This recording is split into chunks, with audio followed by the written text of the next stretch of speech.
जिन और जिन्नातों की भी अपनी एक दुनिया होती है। मनुष्यों की तरह वो भी अपनी दुनिया में रहते हैं। वो दुनिया कहीं और नहीं, बल्कि हम मानव के बीच ही है। जिन्नात और जिन अलग अलग हैं, मगर ये हमारे बीच ही आम इंसान की तरह ही रहते हैं और हम उन्हें पहचान नहीं पाते हैं। जिन और जिन्नातों में भी अच्छे बुरे होते हैं। जिन्नों को मिठाई बहुत पसंद होती है और ये पवित्रता से रहते हैं। जिन्नातों को सिद्ध करने के बाद कई गुप्त रहस्य को जाना कि इनकी भी अपनी अलग दुनिया है। उनका भी अपना परिवार होता है, जिनमें छोटे बच्चे जिन्न भी होते हैं, जो बहुत ही शरारती व शक्तिशाली होते हैं। जिन्न जिन्नातों के कई गुप्त रहस्य को मैंने जाना है, जिनमें से एक है कि हर जिन्न जिन्नात अल्लाह, पीर फकीरों को मानते हैं और शिव के उपासक होते हैं।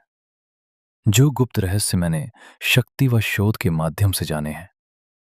जिन्न बाबा साधक की हर मनोकामना पूर्ण करते हैं, इसलिए जिन्न बाबा साधना आपको दे रहा हूं, जो साधना अत्यधिक प्रभावशाली है, जिसको अब्दुल हुसैन साहब, जो कि उच्च कोटि के ज्ञानी हैं, जिन्होंने 21 जिन्नों को सिद्ध किया है, वो उनसे कार्य करवाते हैं। जो आप लोगों को दे रहा हूं, यह साधना अनुभूत साधना है। इस साधना का मंत्र इस प्रकार है: बिस्मिल्लाहिर्रहमानिर्रहीम। या अली मूल फताहु नंबर, अली मनी बिस्सद्दीकी की बसाउवती। इस प्रकार मंत्र जाप करें। इस साधना का विधि इस प्रकार है: उत्तर या पश्चिम की ओर मुख करके आसन पर बैठें। अगरबत्ती और लोभन की धुनी करते रहें। मंत्र का रोज 11 तस्वीर जाप करें। 41 दिन तक गुलाब के फूल, चमेली का इत्र व बताशा, पानी उन्हें अर्पण करें।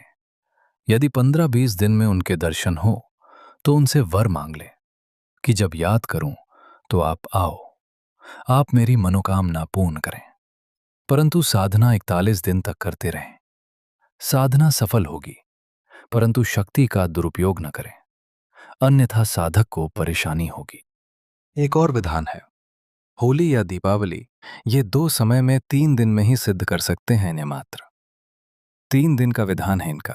आपको क्या करना है कि आपके अगर कहीं गांव देहात क्षेत्र में या आसपास के क्षेत्र में कहीं इनका स्थान बना हुआ है, तो आप वहां पर जाकर के या फिर कोई कुआं देख लें या कोई पीपल वृक्ष देख लें या फिर जहां इनका स्थान हो वहां से आपको क्या करना है कि 1.25 किलो दूध की खीर बना लें। ये लेकर के आपको जाना है उधर। जाकर के साथ में धूप दीप फूल प्रसाद आदि ये सब लेकर के जाएं और यानी आह्वान करके निमंत्रण देने चाहें उन्हें कि बाबा, हम आपकी साधना करना चाहते हैं, आपकी सेवा करना चाहते हैं, तो आप हमारे साथ चलें, कृपा कर हमारा निमंत्रण स्वीकार करें। इस तरीके से प्रार्थना याचना करते हुए वहां से वापस चले आए। ये जो निमंत्रण देने जाना है आपको, ये होलिका दहन से 2 दिन पहले जाना है। मतलब कि तीसरा दिन होलिका दहन वाला हो, साधना का तीसरा दिन। इस तरीके से जाना और जो निमंत्रण के वक्त आप मीठा भोग लेकर जो गए थे, वो वहीं पर किसी बच्चों में बांट दें या गरीबों में दे दें। फिर आपको अपने घर आकर के साधना की तैयारी करनी है। एक आप माला ले लें, सफेद अकीक या नॉर्मल ले लें। नॉर्मल तस्बीह भी मिलती है। और एक नॉर्मल आसन ले लें।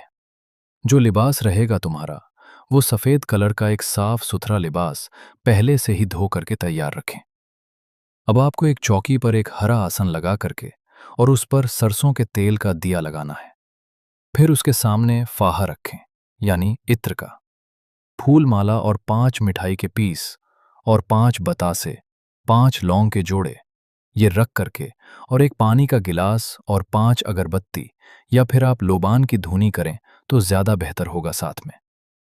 ये तरीके से आपको 11 माला जाप करनी है पहले दिन, दूसरे दिन भी 11 करनी है और तीसरे दिन भी 11 ही माला करनी है। इस तरीके से आपका ये विधान तीनों दिन चलेगा।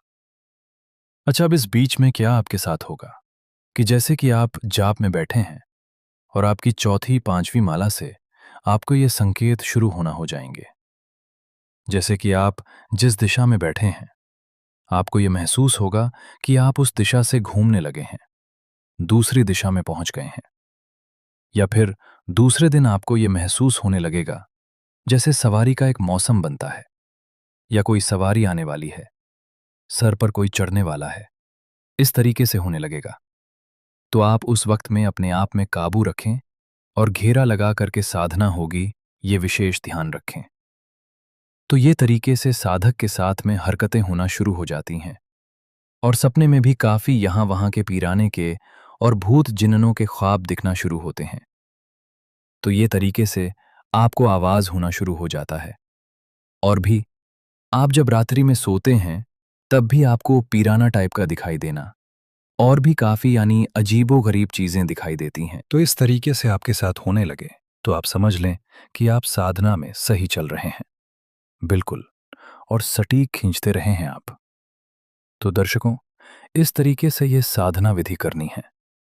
फिर जब ये हाज़िरी होती है इनकी, या तो हाज़िरी आपके सपने में होगी या फिर समक्ष भी हो सकती है, या फिर मतलब कानों के माध्यम से आवाज़ भी आ सकती है। मंत्र वही है जो पहले विधान में बताया गया है।